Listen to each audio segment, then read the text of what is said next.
এই মানুষগুলোই যখন আবার ঝান্ডা হাতে পায় এদের তেজ আলাদা হয়ে যায় না? হ্যাঁ, কি অবস্থা! তোমাদের দেখে আমার আফসোস হচ্ছে, তোমাদের দেখেই আমার আফসোস হচ্ছে যে কি অবস্থা মুসলমানদের। এক তো দাঁড়িয়ে আছে, দেখেন কোনো নীতি রীতি কিছু সিস্টেমই না। এই যেখানে পাচ্ছে কে আলে কে ওখানে। একটা মুরব্বী তো দেখছিলাম সেই গাছতলাতে, এখনো মনে আছে, হ্যাঁ রয়েছে, বসে পড়েছে। তোমরা হাসছো, তোমাদের খেয়াল নেই আগামী দিন তোমাদের কি হারে মারা হবে তোমরা জানোই না। তোমাদের চোখের সামনে তোমাদের মা বেটিতে করে বাজারে তুলে নিলামে বিক্রি করা হবে, তোমরা জানো না। হ্যাঁ, এই কথা রেকর্ড হচ্ছে। আমি এই কথা বলাইনি, লোক এই দম আছে, আমার কলজি আছে বলা। তুমি মিলিয়ে দেখে লিও আমার কথা যদি বেঁচে থাকো। কেন? সব ভবিষ্যৎবাণী করে দিয়ে আছে আমার নবী, সব বলে দিয়ে গেছে, সব বলে দিয়ে গেছে। যখন এই রাস্তায় তোমরা যাবে তোমাদের এই এই এই এই পাওনা হবে, সেই দিকে তোমরা যাচ্ছ, তোমাদের হুঁশই নাই।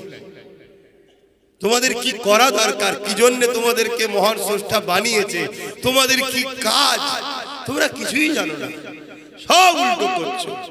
আজকে একটা ভালো জায়গায় এসেছো, সেখানে দেখো না হাল, দেখো কোথায় কোথায় সব ছড়িয়ে ছিটিয়ে, যেন মনে যে কি একটা হচ্ছে। তাহলে বলো, একটা তোমরাও সাথ দিলে তবে তো আমরাও দুটো কথা বলতে পারি। হ্যাঁ, আল্লাহ রসুল বলেছেন, আমার হযরতে ইমামে গজ্জালি হুজুর বলছে, যখন দেখবে মানুষের অন্তর থেকে মুসলমান দাবি দেয়, আমি মুসলিমদের কথা বলতে আছি, মুসলমানদের অন্তর থেকে যখন নবীর প্রেম ও আদব কমে যাবে, তাদের নবীর উপরে সমাজে আমভাবে কথা হবে, মুসলমান সেলিয়ে যখন কোনো প্রতিবাদ চিন্তায় থাকবে না, তাহলে ওই মুসলমানকে এটাও দেখতে হবে অচিরে তার মা বেটি বোনেদের বাজারে নিলামে বিক্রি করা হবে। তোমাদের হাতে কিচ্ছু ক্ষমতা নেই, তোমরা কিচ্ছু করতে পারবে না। কথা বুঝে আসছে? অনেক ভুল করছো, এখনো সময় আছে, শুধরে যাও, শুধরে যাও, পরিবর্তন হও, নিজের ধর্মকে ভালোবাসো, পিয়ার করো। অন্য ধর্মের পক্ষে বিপক্ষে কিছু বলারও দরকার নেই, আর যাবার মানারও দরকার, কিন্তু নিজেরটাকে তো নিজে মহব্বত করো, পিয়ার করো, অনুসরণ করো। হ্যাঁ, দুনিয়াদারি জিন্দেগিতে কাজ কারবার ব্যবসা বাণিজ্য করতে হবে, সেটাও তোমার ধর্মের মধ্যে, কারণ ইসলাম হলো কমপ্লিট ধর্ম। ইসলামে বিজনেস করাও শেখানো আছে। আর পৃথিবীতে 1,10,00,000 যাদের সংখ্যা ইহুদি, তারা পৃথিবীকে চালাচ্ছে এখন, পুরো পৃথিবী তাদের হাতে। আমরা জানি আমেরিকা চালায়, কিন্তু না, আমেরিকাকেও নিয়ন্ত্রণ করে ইহুদিরা, যাদের সংখ্যা 1,10,00,000 মাত্র। কিসের জন্য?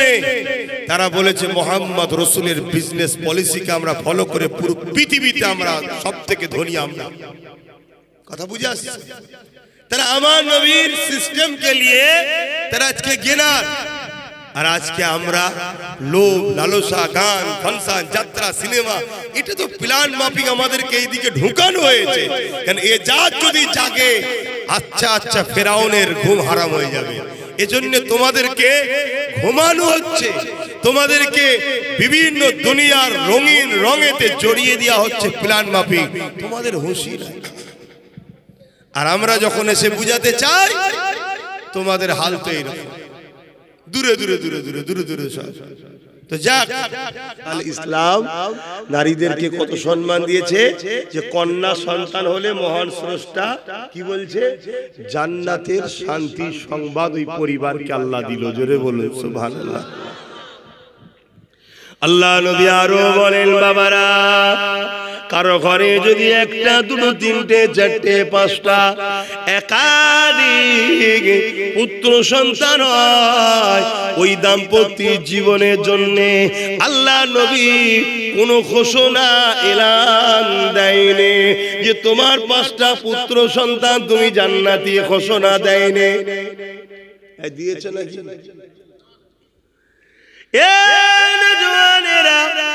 আব্বারা, মায়েরা, বোনেরা, মনে রেখে দেন, ইসলাম নারীদেরকে কত মর্যাদা দিয়েছে আল্লাহ নবী। অথচ জানিয়েছে কোন বাপ মার দাম্পত্য জীবনে একটা দুটো তিনটে পর পর যদি তিনটে সন্তান কন্যা সন্তান হয়, ওই বাপ মা যদি কন্যা সন্তানকে আল্লাহ দিয়া নিয়ামত মনে করে, মহান স্রষ্টা দিয়া নিয়ামত মনে করে, ওই তিন কন্যাকে লালন পালন করে বড় করে তার যদি বিবাহ দিয়ে দিতে পারে, আল্লাহ নবী দুটো আঙুল তুলে দেখাচ্ছে যেভাবে পাশাপাশি রয়েছে ওই তিন কন্যার বাবা আর আমি রাসূলুল্লাহ আল্লাহর জান্নাতে পাশাপাশি থাকিব। আরো জোরে বলুন সুবহান। বলে আর এখন কি হচ্ছে, কন্যা সন্তান পেটে থাকলে হসপিটালে পয়সা দিয়ে মেরে দেওয়া হচ্ছে। এরা মানুষ, এরা সব মানব রূপী দুপায়ে পশু, যারা নারী সন্তান হওয়ার জন্য তাকে এত অবজ্ঞা করে। মনে রেখে দিও, আল জান্নাতু তাহতা আকদামুল উম্মাহাত, প্রত্যেকটা পুরুষের জান্নাত হলো নারীর পায়ের তলায়। প্রত্যেকটা পুরুষের জান্নাত কোথায় বলো? নারীর পায়ের তলায়। আল জান্নাতু তাহতা আকদামুল উম্মাহাত, প্রত্যেকটা ছেলে অর্থাৎ পুরুষ, ছেলে তো পুরুষই হয়, তার জান্নাত তার মায়ের পায়ের তলায়। মা তো নারী হয়, নারীর পায়ের তলাতে শ্রেষ্ঠ নিয়ামতের জায়গা জান্নাতকে ইসলাম রেখেছে। জোরে বলুন সুবহানাল্লাহ। সেই মায়ের মর্যাদা, নারীর মর্যাদা ছিল না। আজকেও সমাজে ঘুরে ঘুরে দেখে নারীদের সম্মান নাই। বৃদ্ধাশ্রমে মাকে রেখে আসছে।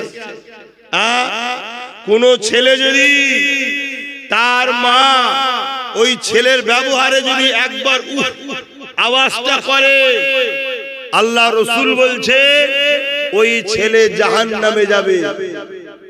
পৃথিবীর সব মলি সাহেবদের দিয়েও দোয়া করিয়ে জান্নাতে নিয়ে যেতে পারবেন ওই ছেলেকে। শুনছো? মা বাপকে ভালোবাসবে। মা হলো জান্নাত আর বাপ হলো জান্নাতের দরজা। ভালোবাসবে, পিয়ার করবে। তো সময় কম, কি হবে, সময় কম, আলোচনা করতে সময় এক্ষুনি আজ না, সম্ভব নয়। আমি অন্য জায়গায় টাইম দিয়ে রেখেছি, সময় নেই। তো যাই হোক, আমি এসেছি তো কি হয়েছে? আমি এসেছি, এই তোমার কপাল ভালো যে আমি এসেছি তোমার কাছে। আমি এসেছি, এটাই তোমার কপাল অনেক ভালো বাপ, এটাই কপাল ভালো যে এসে গেছে। না এলে ব্যাস হয়ে যাবে। শুনছেন তো? তাহলে ইসলাম নারীদেরকে কত সম্মান দিয়েছে, সেই ইসলাম কি আজকে আঘাত দেওয়া হচ্ছে। অনেকে আবার বলে যে এতই যখন মর্যাদা দিয়েছো তাহলে বোরখা পরাও কেন, হিজাব পরাও কেন, পর্দা রাখো কেন? শোনো, আমরা রাখবো কেন? ইসলাম অর্থাৎ মহান স্রষ্টা নারীদেরকে পর্দার কথা বলেছে। কেন? পর্দায় নারীর মর্যাদা, দাম, মূল্যকে বুঝিয়েছে। জোরে বলুন সুবহানাল্লাহ। যে জিনিস যত দামি হয় তার প্যাকিং তত দামি হয়। যে জিনিস যত দামি হয় তার সিকিউরিটি তত দামি হয়। যে জিনিস যত দামি হয় তার নিরাপত্তা তত দামি হয়। যে জিনিস যত দামি হয় তাকে তত সাবধানেও রাখতে হয়। পুরুষরা হলো রাস্তার ফুটপাতের পাথরের ন্যায়, আর নারী হলো হীরের ন্যায়। জোরে বলুন সুবহানাল্লাহ। তাই হীরেকে লাল কাপড় জড়িয়ে, মখমলের কাপড় জড়িয়ে আলমারির মধ্যে, লকারের মধ্যে রাখতে হয়, কেন এটা দামি। শুনছেন তো? আর পুরুষ ওই ফুটপাতে পড়ে থাকা, লড়ি লড়ি পড়ে আছে, কেউ নেই। আমার মায়ের জাতেদের মহান স্রষ্টা এই পর্দা দিয়ে বুঝিয়ে দিয়েছে, তোমাকে আমি বড় নিয়ামতওয়ালা, ইজ্জতওয়ালা, দামি করেছি। তাই তোমাকে নিরাপত্তায় রাখতে হবে, তোমায় সিকিউরিটি হয়ে থাকতে হবে, তোমাকে ঢেকে রাখতে হবে, তোমাকে ফেলে রাখার জিনিস নয়, খুলে রাখার জিনিস নয়। কেন? তুমি হিরে চুরি হয়ে যাবে। পুরুষ ও রাস্তার পাথর। কথা বুঝে আসছে তো নাকি? তাহলে বলুন, সেই ইসলামের উপরে মিথ্যাচার হচ্ছে, এটাই আমাদেরও দোষ আছে না? আমাদেরই তো দোষটা বেশি, কারণ আমরা আমাদের ধর্ম থেকে তো সরে গেছি, ইসলামের আদর্শ থেকে অনেক সরে গেছি, তাই যে যা খুশি বলে নিচ্ছে ইসলাম নিয়ে।